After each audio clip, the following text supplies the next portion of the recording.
stoked for what's coming up ahead of us. Now that we've covered the roadmap, I am super excited to introduce you guys to our first keynote speakers. Now, this is when we're going to be talking to Epiclay, and they are going to be represented by Christoph, the CEO of the company, and Melanie, the COO. Again, this is the team that won Entrepreneurship Avenue last year and have actually turned their idea into a viable business.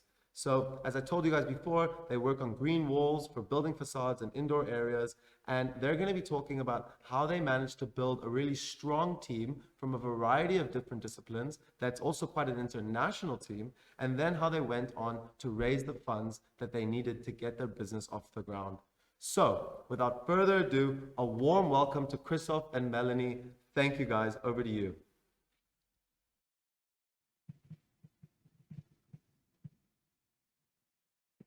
Yeah, thank you so much.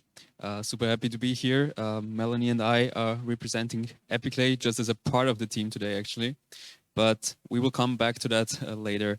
So today we want to give you a very brief overview of what we are doing, tell you a bit about our founding story, also, of course, in line with the Entrepreneurship Avenue, and then give you some of the advice we have gained so far along the road.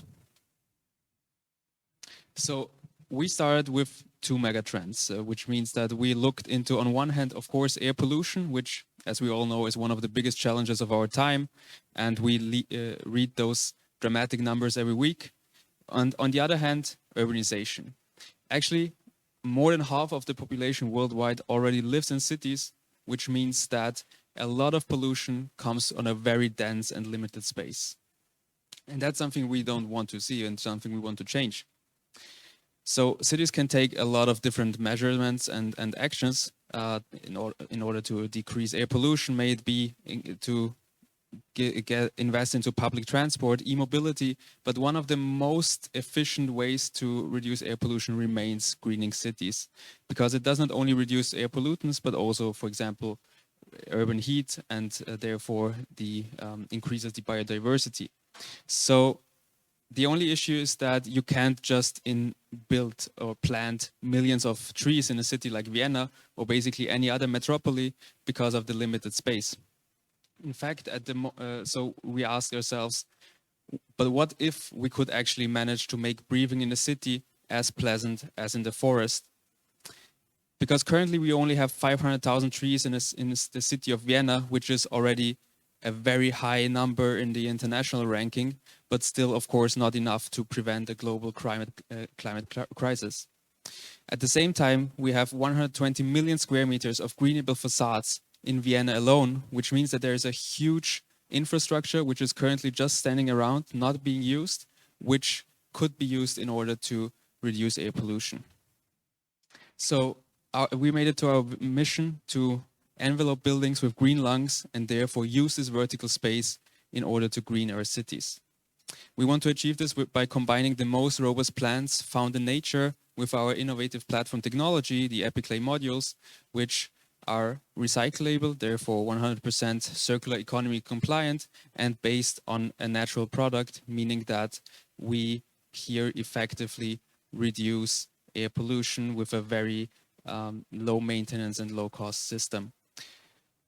So, Melanie, how did our founding story start? All right, Christoph, thank you very much. By now, you should have a very good sense of what Epiclay is and why our solution is required. But let's dive a bit deeper into our founding history. Christoph, if you give me the clicky thing, thank you. So the building on this picture should be recognized by most of you, I suppose. It's, of course, the WU, the Vienna University of Economics and Business. I almost forgot that, though that's the university where Chris and I are finishing our masters, though I might say in slightly different disciplines. So how did our paths cross? That's not that crazy story, but a good one nevertheless. It was at the BUILDS program. And I mean, it's spelled out already pretty nicely what the aim is. So it was intended to further transdisciplinary work. Nature-based solutions sustainable solutions in the urban context. So 3 universities, besides amazing company partners and advisors, participated in that. And the 2 of us were chosen as one of 10 students to participate, alongside with students from Nancy, the agronomist, the biologist, and then we had amazing architects from AIAC, from Barcelona. And we were lucky enough to be already guided by the university by workshops before our kickoff event in Barcelona in January 2020. So yes, we were lucky to be present in a different place, which was nice. And already on the second day, we founded our team, basically. So this was also an interesting concept, and maybe also like you will find somebody, you know, in the Entrepreneurship Avenue. And we also didn't know each other, although a lot of like joking went into all of the workshops beforehand too. And yeah, so the team formation was centered around like the ideas you want to work on, although it also had a little bit of like who we want to work with. So I think that's also very important. You know, it's like you have to be passionate about your ideas, but I guess you also have to click with the people. And so yeah, we founded our team. We had 2 great ideas, but we wanted to do something with façade, greening, urban, and yeah, within a couple of days after intense workshops, we came so far, and yeah, so we got them back to our hometowns, and then you know, semester started, internship started, a little something like Corona started too. And although we were used to remote working before it was cool, and I'm sorry, Chris, I will never stop doing that joke, though putting you through that for the 100th time. And yeah, so it was challenging for us, you know, to keep the spirits up, but also great credit to Chris, you know, who really pushed us and kept up the drive of this project, because we knew that we were onto something great. And we also learned like the value of really like transdisciplinary work. Yeah, not thinking too much within the box. So yeah, long story short, transdisciplinary teams are awesome. What else is awesome is, yeah, not having a company that looks like these fellow gentlemen, like the like the board of an S&P 500 from the 70s. And yeah, so we're not only a transdisciplinary team, as we've been introduced, we're also a very international team. And we really see how having different backgrounds, different experiences can really enrich a team. And I would also say we're like more than the sum of each individual contribution. And I think it's also a great takeaway, like for you, when you're further down the line, you will have your company. Don't just hire always the same people. Don't hire people who look like you, even beyond those superficial features that shouldn't matter. You know, I can be sometimes very impulsive and like just like a little bit too quick, and you know, you can have it. So it's great to have like people who may be a bit more considerate, think before they talk, and who are organized and chaotic. So it's always nice, you know, to play off each other and not to have like 5 extroverted smart asses in your team. You know, you have to like benefit from each other's experience. And yeah, so here you can see how far we are really spread across the globe, going from North America to Europe to Southeast Asia. Chris and I are born in Austria, but we have Eastern European roots. So yeah, that, like I said, that gives us a lot of insights and like great learnings. And yeah, I was talking so much about this amazing team, so let me introduce it to you in more detail. But before that, I give back to Chris for a second, and he will talk about the great roles of a CEO within Epiclay. Yeah, just to give you a bit of an overview, what does it actually mean? What are the main tasks that I'm constantly working on at Epiclay? And to boil it down, next to, of course, a lot of daily business, which you also have to do. You're not only looking into strategic tasks. It probably goes down to 3 main tasks, which is on one hand, keeping vision, mission, and strategy in line, make sure everyone works towards the same goals, which is which seems to be easy, but not that easy actually. And it's especially if you have such a diverse team, it's clear that some differences in previous experiences and goals are along that line. So it's very important to make it very explicit and to discuss that in a group. Second one, of course, being funding. I try to make sure that we don't run out of money, which also is, of course, something very crucial, especially to startups that are probably not from the very beginning on profitable and have to reinvest a lot of money. And lastly, hiring, as it's very important to also hire in line with your goals. It's what we have seen. It's also very important to sometimes hire people that are more qualified or have more experience than you yourself have. But that's something that really helps you to grow into the next steps out of this phase of starting up towards actually executing in form of a company. But more about the role and tasks of a COO. Back to Melanie. Thanks, Chris. Yeah, so in Epiclay as a CEO, my tasks boil down to like the organization of our various partners. Given that we have like a physical product in the construction realm, I organize like construction, botanical, and transportation. And yeah, besides like being like a sparring partner and business development, I, for instance, also organized like a research project with BOKU and TU, keeping up the transdisciplinary aspect, and yeah, and now I have the great pleasure of like introducing our fellow team members. We have next Camille, who's an amazing content creator and photographer, who's also really has like the vision of Epiclay in mind, and she can transport that in visuals and branding and so forth. She has also a lot of experience in the sustainable field, in the startup field. And I remember like when Chris and I, even like a year ago, we were always so proud of our slides and oh my God, they're so pretty. And now looking back, like, oof. And now we can be like, Camille, can you please make them pretty? And she does, and she really elevated us, to be more professional.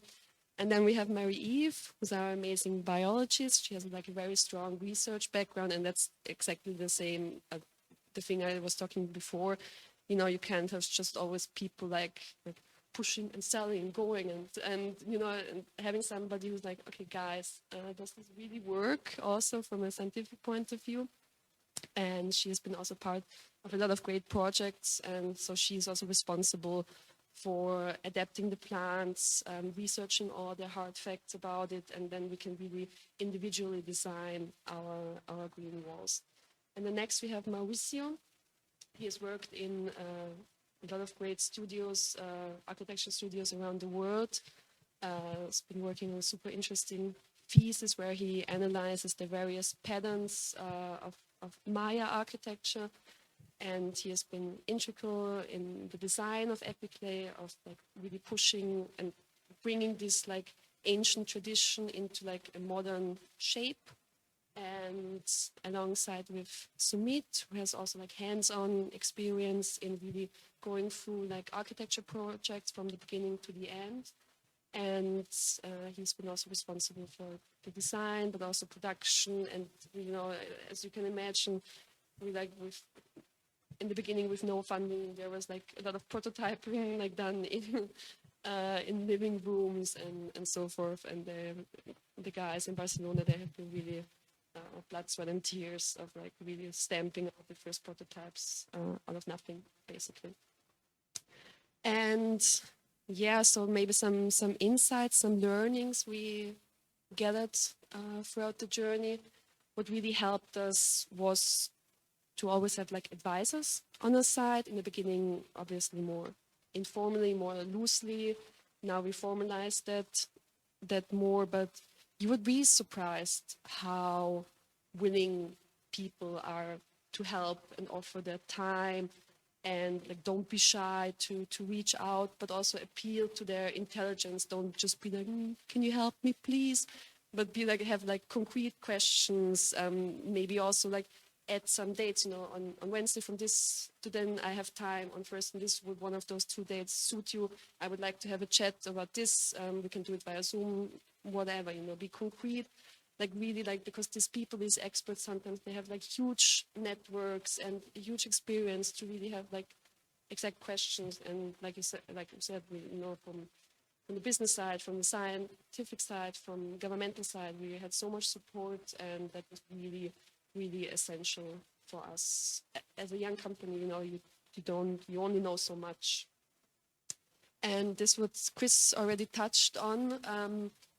This is really not to be underestimated, and like vision and mission sometimes get mixed up a bit, but vision is about where do you want to have your company, and mission is how you're gonna get there, like what's like the daily business of your company. And it's like better to have these things sorted out earlier than later. You may not ask on the first date of like, oh, what's your vision for this relationship? But I think in terms of like business, it actually makes sense. And it's also, you can say like, oh, we want to have like a sustainable company, but what does sustainability mean for you? It can be from an ecological point of view, from a social point of view, and how you're gonna really, what type of steps you're gonna take to achieve that. And think ahead, although obviously there are a lot of like uncertainty factors, but it's really necessary to have these things sorted out.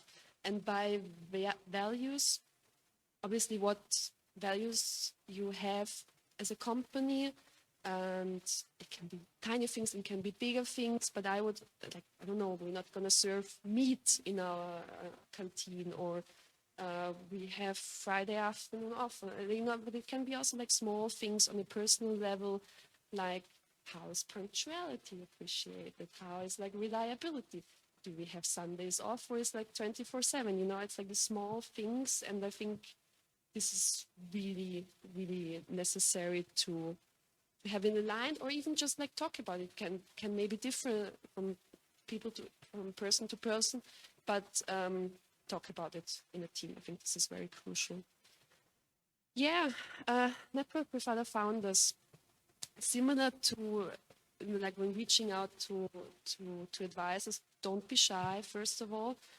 But here we also had the feeling, the more you talk about the idea, you really have to know it like inside out. You be able to convey the idea in 30 seconds, in 2 minutes, in half an hour, and like just by listening to other founders,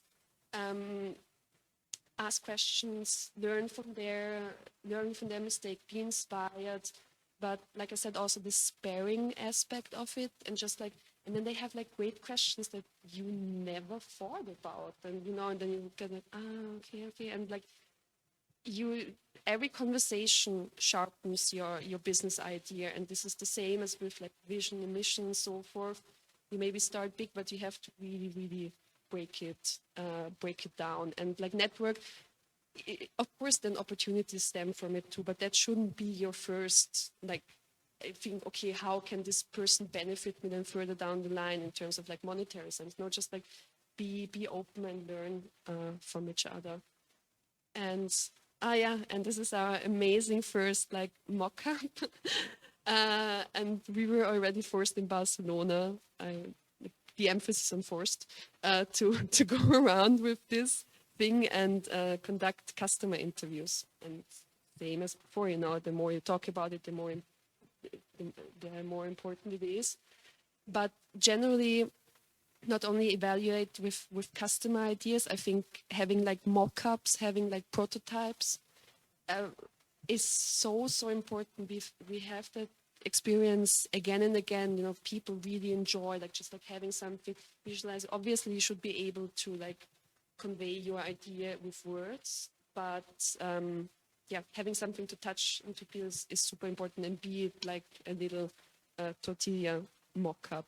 And I think I rambled on for quite a time, and give back to Chris.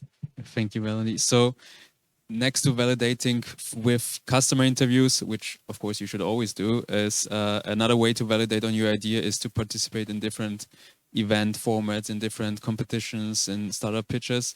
And actually, besides builds, which is kind of where we where the idea was born, our first one was actually the Entrepreneurship Avenue, which we went through, which we are still going through different incubation programs like INITS currently.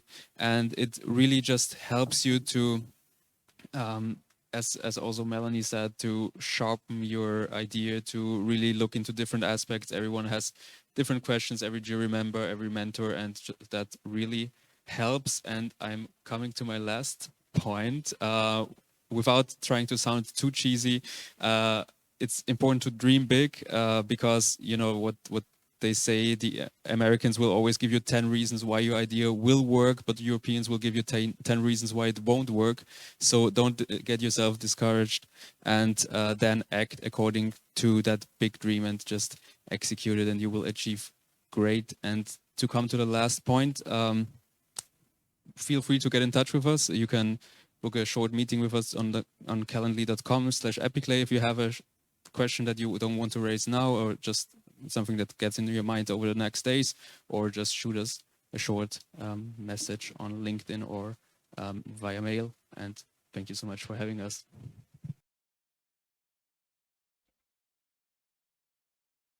Great, thank you guys so much for that really insightful, little microscopic look into your business. It's super exciting to hear about how you guys managed to put this all together. So we have a few questions that we've been receiving from our audience that we're going to put across to you guys. Just to the audience out there, so the Q&A function is still working. We are receiving your questions, but they are not showing up in the Q&A, so you can't actually see that your questions have gone through, but we want you guys to know that we're receiving your questions. And guys, please make use of the Q&A function. When there's a speaker, you can see a little question mark in the bottom right of the screen. Click on that and you can submit your questions, and we're gonna work on fixing those along the way. So one of the first questions that someone from our audience asked was, what was the biggest hurdle that you guys, the biggest challenge that you guys had to deal with when it came to funding? Right? So when it came to funding specifically, what do you think was the hardest part of the whole process? I guess, as previously said, that goes into my task list. So I would say the biggest challenge, or the most important thing, is to not underestimate preparation. It's basically as if you would go into a competition or a sports competition. You can't start exercising during the competition. You have to do that before, and that's something that we really emphasized, and that's why we took a long preparation time before we went into our first funding round, actually. Awesome. Really insightful. I mean, I always like to tell people it's 5 P's of life. Proper preparation prevents poor performance. So that's really, really useful advice to everyone. I think another really interesting question that we got from the audience is, how exactly did you guys go about recruiting this team of yours? So how did you find all these people? I know you guys said that you sometimes want to go outside of your network. You want to find people from the best people from different places. So what exactly did you do to find them? That's a very good question, and I wish it was more like an organized way that we went about it, but generally like over network from you, Chris, especially, and also like people along the way we met and networked, and like it was more like an organic story than like a structured approach, I would say. Yeah, I guess like a lot also comes from competitions like these, like the Entrepreneurship Avenue. I mean, the founding team in itself came from the Builds program, which also was a competition with the emphasis on getting interdisciplinary teams. So very much like the Avenue itself. So I think that's a great format and starting point for that. Cool. I mean, I like that. So put yourself out there, and organically things are just going to happen as you go along the way. So just a couple more questions. I think this one's really interesting. How was founding a business during COVID? So how was, I mean, you guys You guys, the Entrepreneurship Avenue, I think it started offline, if I remember, and then it went online. So clearly this whole business started during the pandemic. How was that experience and how did you deal with that? So since we were anyway spread across Spain, France, and Austria, we already went through this remote working a few weeks or months before COVID started. So that was something we, to some extent, got used to before already. But of course, it's difficult, especially when everyone heads home to India, Mexico, in our case, and then dealing with time zones and having like, I don't know, 2 hours where everyone is awake and where you have to put all those meetings into. It's of course pretty difficult, but yeah. It was also like getting used to re-evaluating our timelines a lot, not be discouraged when things didn't work out. I mean, this is general, always good advice, you know, but in this pandemic, everything slowed down. People were in home office, productions weren't on full capacity. You couldn't attend meetings, and obviously it's like great, we can do a lot via phone, a lot via Zoom, but there is also something to like in-person meetings. So I would say obviously it made it more challenging, but I mean, not compared to like what other people have to go through. I think we were still like very lucky in that sense, and yeah, we just, you know, pushed through it, and hopefully we'll get better. So a modern team handling a modern situation, clearly.